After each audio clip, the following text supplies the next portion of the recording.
kutumia jina ya Uhuru Muigai kama tissue paper. Kimani Ichung'wah. Ukumbuke kuna wakati ulikuwa unamuita yes mheshimiwa. Hata saizi bado ni mheshimiwa.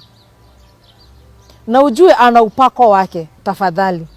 Kuja kumuuzisha na wale waliokufa, wewe mwenyewe hata ujielewi. Na acha nikuambie, sisi tunafuata habari, tunafuata news, tunafuata maredio zetu na tunajua. Hii mambo ya Shakahola ilianza wakati mlichukua ushukani.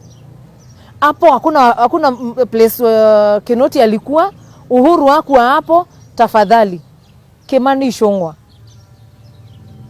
Sisi kama watu wa Kiambu tunakuonya, wachana na Uhuru Muigai wa Kenyatta. Huyu ni mtoto wetu, ni mtoto tumelea na tutaishi kufa na yeye, kusimama na yeye hadi wakati ameritaya. Nyinyi shughulikeni na hao ambao mmeua huko Shakahola, shughulikeni na pesa zenye mmekula, shughulikeni na zile sacrifice ambazo mmetoa, kwa sababu nyinyi ndio mnajua vifo za watu wa Shakahola kwanza kuharibu sana watoto innocent. Huyo mtoto ajui maisha ni kusema nini, lakini amekufa.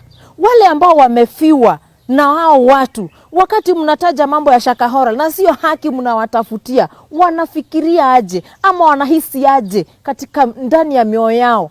Tafadhali, kama mnamuogopa Mungu, naona President William Ruto anasema yeye ni mcha Mungu na anamuogopa Mungu, mbona msiombe ili tujue ukweli? Na kama unajua kabisa hamjahusika na hii kitu, ondoeni Uhuru hapo. Uhuru wakati alikuwa, hakukuwa na mambo ya Shakahola, hakukuwa na mambo ya Makenzi. Hata saizi news za jana tunaonyeshwa bado hao wafuasi wake wanakufa. Mbona msiende muwabadilisha? Mbona mnakuja kuharibu Mount Kenya? Meru na Kikuyu, hakuna wakati tutakuja kuachana, na muachane na Kinoti. Kinoti hajakula mali ya mtu, hajashikwa na ufisadi, hakuna kitu mnaweza mkamshuku nayo. Kwa hivyo muachane na huyo mzee. Kama ni kuretire, aretire in peacefully. Muachane na Uhuru, aretire peacefully. Hajakula kitu ya mtu, na hata kama alikula, saizi ana celebrate mali ya baba yake na ile kazi amejifanyia na mikono yake. Sisi tunampenders of our president Uhuru Muigai Kenyatta. Up to date, he is our president of Mount Kenya na tunamheshimu sana. Kwa hivyo Ichung'wah, acha nikuambie wewe Ichung'wah, utakufa kama umbwa asubuhi na mapema.